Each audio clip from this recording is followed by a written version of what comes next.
Hello दोस्तों, welcome to amazing classes. आप सभी दोस्तों का अमेजिंग क्लास में स्वागत है।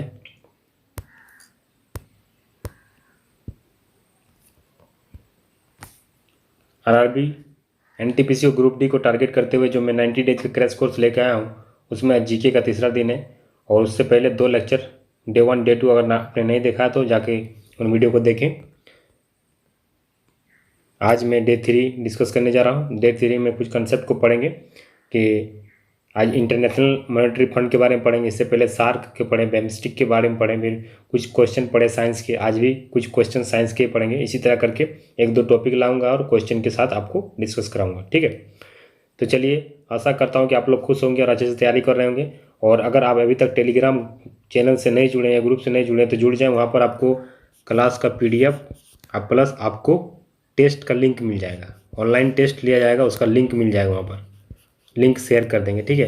तो अगर आप अभी तक टेलीग्राम ग्रुप या चैनल से नहीं जुड़े हैं तो टेलीग्राम ग्रुप या चैनल से जुड़ जाएं। वहाँ डिस्क्रिप्शन बॉक्स में आपको लिंक मिल जाएगा। यूट्यूब के डिस्क्रिप्शन बॉक्स में लिंक मिल जाएगा, वहाँ से आप ज्वाइन कर लें, ताकि यहाँ पर आपको PDF और टेस्ट लिंक जो भी हो मटेरियल आपको वहीं पर मिलेगा। इसीलिए आप ज्वाइन कर लें। चलिए वीडियो को स्टार्ट करते हैं। आज पढ़ेंगे इंटरनेशनल मॉनेटरी फंड मैंने IMF के बारे में। अंतर्राष्ट्रीय मुद्रा कोष क्या होता है, ठीक है। तो सबसे पहले इसको पता रखना है कि फाउंड कब हुआ था, मैंने स्थापना कब हुआ था। तो 27 दिसंबर 1945 को स्थापना हुआ था। किसके द्वारा किया गया था, तो ब्रेटन वुड और new Hampshire, United state of America, ठीक है। इन दो व्यक्तियों के द्वारा इसको IMF का स्थापना किया गया था 27 दिसंबर 1945 को, ठीक है। और इसका फाउंडर कौन था, तो फाउंडर, ठीक है। तो फाउंडेड किया था, फाउंडर कौन है, मतलब संस्थापक, ये स्थापित किया था, ठीक है। ये फाउंडेड किया था और ये फाउंडर दोनों अलग चीज़ होता है, ठीक है। ये स्थापित कब हुआ था, तो स्थापित वहाँ पर हुआ था। इस जगह का नाम है, ठीक है। सॉरी, इसका नाम ने बोल दिया, ठीक है। ये स्थापित हुआ था, इस जगह में स्थापित हुआ था। और कौन कौन संस्थापक थे, तो जॉन मेनार्ड केन्स और हैरी डेक्स्टर वाइट। ये दो आदमी जो थे, दोनों आदमियों ने मिल के इनको मैंने स्थापना किया था। और ये स्थापना कहाँ हुआ था, 27, आपको तो क्या याद रखना, अगर पूछा जाए कि IMF का पूरा नाम क्या है, तो इंटरनेशनल मॉनेटरी फंड, ठीक है, अंतर्राष्ट्रीय मुद्रा कोष। इसका स्थापना कब हुआ था, 27 दिसंबर 1945। कहाँ हुआ था, यूनाइटेड स्टेट ऑफ अमेरिका, याद रखना आपको। और कौन किया था, तो दो आदमी मिलकर किए थे, जॉन मेनार्ड केन्स और हैरी डेक्स्टर वाइट। इतना आपको याद रखना है। चलिए आगे चलते हैं। अब इसका हेडक्वार्टर कहाँ है, तो हेडक्वार्टर मतलब मुख्यालय कहाँ है इसका, वाशिंगटन DC USA में इसका हेडक्वार्टर है। टोटल मेंबर इसमें 189 है, ठीक है। और 189 जो मेंबर था वो कौन सा था, उसका नाम पूछा जा सकता है, नारू, ठीक है। तो नारू जो था वो 189th मेंबर ऑफ IMF का है। और 12 अप्रैल 2016 को लास्ट इसको मेंबर में शामिल किया गया था। और करंट CEO और वर्तमान मुख्य कार्यकारी अधिकारी कौन है, तो डॉक्टर क्रिस्टलिना जॉर्जिया, जो बल्गेरिया के हैं, ठीक है। तो ये भी पूछा जा सकता है कि अभी करंट CEO कौन है IMF के, तो क्रिस्टलिना जॉर्जिया, जो बल्गेरिया के हैं, ठीक है, बुल्गारिया के। इतना आपको याद रखना है, ठीक है। चलिए कुछ आगे देखते हैं। IMF और world bank is known as twin sister. Twin sister बोलते हैं कि IMF और विश्व बैंक को जुड़वा बहन के नाम में जाना जाता है। पूछा जा सकता है कि IMF और कौन सा ऑप्शन दे देगा, वर्ल्ड बैंक, यूनेस्को, और बोलेगा कि इसमें से जुड़वा बहन कौन लगता है दोनों, तो इसका रिलेट आपको वर्ल्ड बैंक और IMF जो है वो जुड़वा बहन की है, ठीक है। The idea of creating two organization, the IMF and world bank come in, क्योंकि दोनों एक ही साथ 1945 में दोनों का मैंने स्थापना हुआ था, ठीक है। इसीलिए लोग को ट्विंस सिस्टर बोला जाता है। और उसको और दूसरा नाम से जानते हैं, ब्रेटन वुड ट्विंस। IMF और विश्व बैंक नामक दो संस्थाओं को बनाने का विचार 1945 में ब्रेटन वुड्स USA नामक स्थान पर आया था। इसीलिए इनको ब्रेटन वुड्स ट्विंस भी कहते हैं, ब्रेटन वुड्स ट्विंस भी कहते हैं और ट्विन सिस्टर भी कहते हैं। तो इनको आपको याद रखना है, पूछा जा सकता है। पर्पस क्या है, इसका उद्देश्य क्या है, IMF का उद्देश्य क्या है। The international monetary fund is an international organisation working to foster global monetary corporation, secure financial stability, facilitate international trade, and promote high employment and sustainable economic growth, and reduce poverty around the world, ठीक है। अंतर्राष्ट्रीय मुद्रा कोष एक अंतर्राष्ट्रीय संगठन है जो व्यावसायिक मौद्रिक सहयोग को बढ़ावा देते हैं, क्या देते हैं, बढ़ावा देते हैं। और वित्तीय स्थिरता को सुरक्षित करता है और अंतर्राष्ट्रीय व्यापार को सुविधाजनक बनाता है, ठीक है। और उच्च रोजगार और सतत आर्थिक विकास को बढ़ावा देता है। क्या है, मैंने विकास, जो डेवलप कंट्री नहीं है उसको हेल्प करता है, मैंने बढ़ावा देता है। और दुनिया भर में गरीबी को कम करता है। क्या करता है, दुनिया भर में गरीबी को कम करता है। तो इसको जब आपको पीडीएफ मिलेगा तो पीडीएफ को अच्छे से पढ़ लेंगे, इससे पूछा जा सकता है क्वेश्चन, ठीक है। तो चलिए आगे चलते हैं। अब साइंस क्वेश्चन डिस्कस करेंगे। इससे पहले वीडियो में मैंने साइंस के क्वेश्चन डिस्कस किया था और सभी का लिंक मैं आई बटन पे दे दूंगा, मैथ का, जीके का वीडियो आपको, तो वहाँ पर आप वहाँ से डायरेक्टली देख सकते हैं। और लास्ट में एंड स्क्रीन में भी आपको मिल जाएगा, वहाँ से आप अगर चैनल पर नए हैं तो चैनल को सब्सक्राइब कर देंगे। लोगों पर आप जैसे ही क्लिक करेंगे वैसे आप सब्सक्राइब का ऑप्शन आएगा, आप सब्सक्राइब कर सकते हैं, ठीक है, अगर आप चैनल पर नए हैं तो। Which of the following vitamin act as a blood clot, निम्नलिखित विटामिन में से कौन सा एक रक्त के थक्का जमाने का कार्य करता है। तो थक्का जमाने का काम करता है, कौन करता है, विटामिन के, विटामिन के। और इसमें और एक चीज होता है फाइब्रोजिन बोलते हैं, फाइब्रोजिन, फाइब्रोजिन प्रोटीन होता है, ठीक है। जो फाइब्रोजिन प्रोटीन कहाँ बनता है, लीवर में, लीवर में, आकृत क्या बोलते हैं हिंदी में, लीवर, ठीक है। तो इतना आपको जानना है कि जो जब कट जाता है, किसी कारण से कट जाता है तो जो खून जमता है किसके कारण जमता है, विटामिन के और फाइब्रोजिन प्रोटीन के कारण, ठीक है। चलिए आगे चलते हैं। Next question, which of the following test is done to check AIDS, AIDS की जांच करनी है तो निम्न में से कौन सा टेस्ट किया जाता है। एड्स को चेक करने के लिए कौन सा टेस्ट किया जाता है, तो इल्सा टेस्ट। यहाँ तक कि इल्सा टेस्ट एड्स के लिए नहीं होता है, लेकिन हेपेटाइटिस ए और बी के लिए भी ये टेस्ट होता है, ठीक है। हेपेटाइटिस ए बी के लिए भी टेस्ट होता है। AIDS एड्स का फुल फॉर्म है एक्वायर्ड एमिनो डेफिशिएंसी सिंड्रोम, ठीक है, उसका पूरा नाम होता है। चलिए आगे चलते हैं। Dash is a laughing gas, एक हास्य गैस, मतलब हंसाने वाली गैस का क्या नाम है, जिसको बोलते हैं N2O, नाइट्रस ऑक्साइड, यानी कि ऑप्शन बी आपका नाइट्रस ऑक्साइड हो जाएगा, ठीक है, नाइट्रस ऑक्साइड। तो ऑप्शन बी, अगर नाइट्रिक ऑक्साइड, जैसे मान लीजिए कि अब नाइट्रोजन डाइऑक्साइड, तो NO2 भी क्या होता है, नाइट्रोजन डाइऑक्साइड। जैसे कार्बन डाइऑक्साइड होता है CO2, कार्बन मोनोऑक्साइड होता है CO। इसीलिए आपको याद रखना कि कभी कभी क्या होता है, आपका सूत्र भी पूछा जा सकता है, तो केमिकल फॉर्मूला पूछा जाता है, या तो आपको डायरेक्ट ऑप्शन में दे देगा नाइट्रस ऑक्साइड, तो आपको नाइट्रस ऑक्साइड टिक करना है। The most commonly found metal on earth is, पृथ्वी पर सबसे अधिक मात्रा में पाई जाने वाली धातु क्या है। तो सबसे अधिक मात्रा में पृथ्वी में अगर धातु का बात किया जाए मेटल का, तो एल्युमिनियम। वही अगर आप मानते हैं कि एलिमेंट का बात किया जाए, मतलब तत्व का, तो एलिमेंट का बात किया जाए तो एलिमेंट में सबसे ज़्यादा कहाँ पे जाता है, ऑक्सीजन, ठीक है। अगर दूसरे नंबर की बात करें, एलिमेंट की बात करें, तो एक नंबर में तो ऑक्सीजन हो गया, ठीक है। दूसरा नंबर में बात करें तो सिलिकॉन हो गया, सिलिकॉन। और तीसरा नंबर में एल्युमिनियम, और चौथा नंबर में आयरन, आयरन को Fe से डिनोट करते हैं। ये कब होता है, जब तत्व एलिमेंट का बात किया जाए तब अर्थ में। और अगर मेटल का बात किया जाए तो एल्युमिनियम। और अगर हम मानव शरीर में बात करें, ह्यूमन बॉडी में, तो ह्यूमन बॉडी में क्या है कि ह्यूमन बॉडी में जो वाटर की मात्रा है वो ह्यूमन बॉडी में जो ऑक्सीजन की मात्रा है, ऑक्सीजन 65% है, और जो पानी है 70% है, ठीक है, किसमें, ह्यूमन बॉडी में। तो इतना जानकारी आपको इस क्वेश्चन से मिलता है, ठीक है। चलिए आगे चलते हैं। An example of conductor of heat, example क्या होता है कंडक्टर ऑफ हीट का, उष्मा के सुचालक का एक उदाहरण क्या है, तो एल्युमिनियम क्या हो सकता है, एल्युमिनियम हो सकता है, क्योंकि ये सॉलिड है कंडक्टर। तो वो इसमें ऑप्शन दिया हुआ है पेपर, क्लोथ, एयर और एल्युमिनियम। तो एल्युमिनियम जो होगा आपका, ये गुड कंडक्टर ऑफ इलेक्ट्रिसिटी हो जाएगा, ठीक है। अब देखिए, मान लीजिए और एक चीज़ पूछा जाता है, जैसे गोल्ड, गोल्ड का जो कनेक्टिविटी ज़्यादा होता है किससे, सिल्वर से, सिल्वर का ज़्यादा होता है कॉपर से, और कॉपर का ज़्यादा होता है एल्युमिनियम से। तो इस तरह आपको अरेंज करने के लिए आ सकता है कि बढ़ते क्रम में घटते क्रम में आपको अरेंज करना है। तो इस तरह इसका जो होता है इलेक्ट्रिसिटी ज़्यादा होता है, conductor of heat connectivity, electricity, मैंने इलेक्ट्रिसिटी वो जो होता है ना, conductor heat of conductor electricity सबसे ज़्यादा किसका होता है, कंडक्टर इलेक्ट्रिसिटी, गोल्ड का, फिर सिल्वर का, फिर कॉपर का, फिर एल्युमिनियम का, ठीक है। आगे चलते हैं। इन ए मून हैज लेस, चंद्रमा में डैश कम है, चंद्रमा में क्या कम है, देखिए जैसे मान लीजिए अर्थ है, अर्थ के अगर दूर जाएंगे तो क्या होगा, ग्रेविटेशन फोर्स घटेगा, ग्रेविटेशन फोर्स घटेगा यानी कि वेट घटेगा। लेकिन मास तो कांस्टेंट रहता है ना, मास तो सेम ही रहता है सब जगह, चाहे अर्थ में जाओ कहीं भी जाओ मास सेम रहता है, क्योंकि जी का वैल्यू अगर अर्थ के नज़दीक, पृथ्वी के नज़दीक आएंगे तो जी का वैल्यू बढ़ेगा, और पृथ्वी से दूर जाएंगे तो जी का वैल्यू घटेगा। तो अगर हम चंद्रमा पे जाएंगे तो क्या होगा, फोर्स घट जाएगा, ग्रेविटेशनल फोर्स। तो ग्रेविटेशनल फोर्स क्या होगा, लेस हो जाएगा, यानी कि जी का मान कम होते जाएगा जैसे जैसे हम दूर जाएंगे, ठीक है।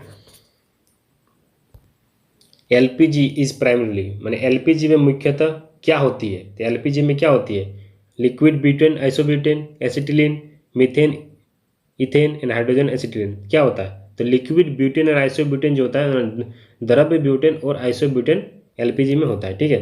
तो एलपीजी में ये गैस होता है, ठीक। अब मान लीजिए कि सीएनजी होता है, तो सीएनजी क्या होता है, सीएनजी होता है कंप्रेस्ड नेचुरल गैस। तो कंप्रेस्ड नेचुरल गैस में क्या होता है, मीथेन, मीथेन होता है, ठीक है। आपको पता रखना है कि कंबाइंड नेचुरल गैस जो होता है उसमें मीथेन होता है। और एलपीजी का फुल फॉर्म क्या होता है, पूरा नाम क्या होता है, liquefied petroleum gas, petroleum gas LPG का, ठीक है। चलिए next question, the process of photosynthesis involve conversion of, मैंने प्रकाश संश्लेषण की प्रक्रिया में डैश का रूपांतर होता है, क्या होता है। तो प्रकाश संश्लेषण में क्या होता है, संश्लेषण में क्या होता है कि जो रासायनिक एनर्जी होता है ना, रासायनिक ऊर्जा को यांत्रिक ऊर्जा में कन्वर्ट करते हैं, या सोलर एनर्जी को केमिकल एनर्जी में करते हैं, मैंने सौर ऊर्जा को रासायनिक ऊर्जा में कन्वर्ट करते हैं, यानी कि ऑप्शन सी आपका राइट हो जाएगा, ठीक है। देखिए, तो आपको फोटोसिंथेसिस प्रोसेस मतलब संश्लेषण प्रोसेस के लिए आपको क्या क्या जरूरत होता है, आपको सूर्य चाहिए, सन चाहिए, वाटर चाहिए, ठीक है, और CO2 चाहिए, तीनों चीज़ का जरूरत होता है। अब क्लोरोफिल क्या होता है, क्लोरोफिल क्या होता है, क्लोरोफिल क्या होता है कि पत्ता जो हरा दिखता है, क्लोरोफिल के कारण ही दिखता है। अब क्लोरोफिल हेल्प करता है पौधों को खाना बनाने के लिए, ठीक है। तो इतनी जानकारी आपको इससे मिलती है, ठीक है। चलिए next question, what is used in the cars battery, car की बैटरी में किसका प्रयोग किया जाता है। तो कार का बैटरी में किसका प्रयोग किया जाता है, तो सल्फ्यूरिक एसिड का प्रयोग किया जाता है। तो ऑप्शन ए आपका राइट हो जाएगा। अब पूछा जाएगा सल्फ्यूरिक एसिड का सूत्र क्या होता है, तो H2SO4। पूछेगा हाइड्रोक्लोरिक एसिड HCl, और नाइट्रिक एसिड का HNO3। साइट्रिक एसिड कहाँ पाया जाता है, जितना भी खट्टा फल है उसमें साइट्रिक एसिड पाया जाता है। Next, when all the hydrogen gas will be used the sun will be, जब सभी हाइड्रोजन गैस का उपयोग हो जाएगा तो सूर्य क्या हो जाएगा। मान लीजिए सभी हाइड्रोजन गैस का हम यूज़ कर लेंगे, तो हाइड्रोजन गैस में क्या, देखो सन में क्या होता है, सन में हाइड्रोजन गैस भी होता है और हीलियम भी होता है, लेकिन सबसे ज़्यादा मात्रा में हाइड्रोजन होता है, ठीक है। अगर हाइड्रोजन क्या होता है, जब हाइड्रोजन को हम यूज़ कर लेंगे तो पहले क्या होगा, हाइड्रोजन पहले कन्वर्ट होगा हीलियम में, हीलियम से कन्वर्ट होगा फिर कार्बन डाइऑक्साइड, ऑक्सीजन में, फिर ऑक्सीजन से कन्वर्ट होगा आयरन में, तब भारी हो जाएगा। जब आयरन में कन्वर्ट होगा भारी हो जाएगा, और आयरन के कारण ही आयरन ज़्यादा हो गया तो क्या हो जाएगा, रेड जाइंट, मैंने बहुत बड़ा लाल दिखेगा, लाल कलर का। तो इससे क्या हो गया कि वह जब सभी हाइड्रोजन गैस का उपयोग हो जाएगा तो सूर्य कैसा दिखेगा, बहुत बड़ा दिखेगा, मैंने विशाल दिखेगा, यानी कि जाइंट। तो ऑप्शन सी जो होगा आपका राइट हो जाएगा। स्टडी ऑफ एल्गी, एल्गी का स्टडी को क्या कहते हैं, मैंने शैवाल के अध्ययन को क्या कहा जाता है, तो शैवाल के अध्ययन को फाइकोलॉजी कहा जाता है, फाइकोलॉजी मैंने एल्गी के स्टडी मतलब शैवाल के अध्ययन को फाइकोलॉजी कहते हैं, ठीक है। चलिए next question, what is the temperature of human body, मनुष्य के शरीर का ताप कितना होता है। तो मनुष्य का शरीर का ताप जो होता है 37 डिग्री सेंटीग्रेड होता है और 98 डिग्री फ़ारेनहाइट होता है। ये दोनों आपको याद रखना है, डायरेक्टली एग्जाम में पूछा जा सकता है। तो ऑप्शन ए जो होगा आपका राइट हो जाएगा, डिग्री सेंटीग्रेड 37 डिग्री सेंटीग्रेड आपका होगा। Next, where is the Indian Institute of Science, मतलब भारतीय विज्ञान संस्थान कहाँ है। तो भारतीय विज्ञान संस्थान कहाँ है, बेंगलुरु में है। कहाँ पर है, बेंगलोर कर्नाटक में।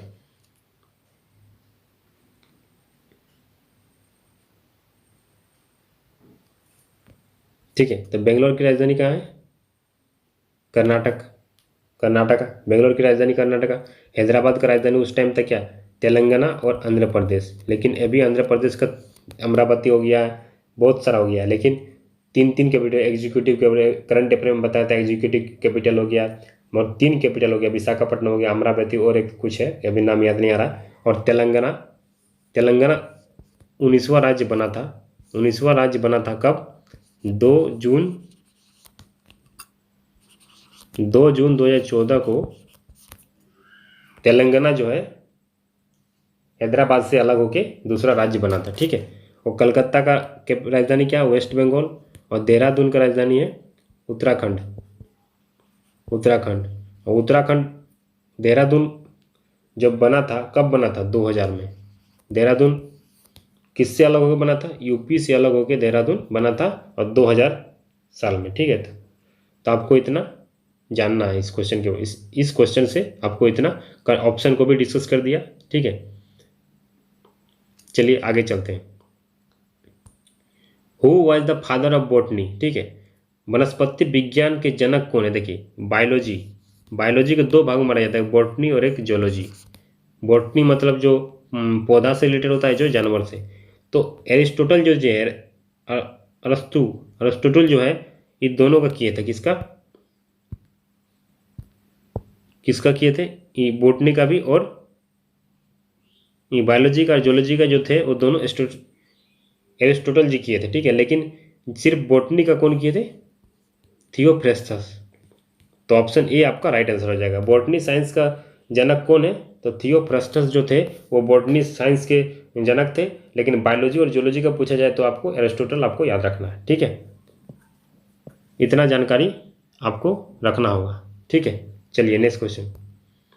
पॉलिश्ड मेटल, जो पॉलिश्ड मेटल होता है, ठीक है, वो किस तरह होता है? मतलब पॉलिश धातुएं क्या है? ये चिकना होता है, चमकदार होता है, अच्छी तरह से प्रतिबिंबित, और उनमें से कोई नहीं। तो ऑल ऑफ देम, इनमें से सभी।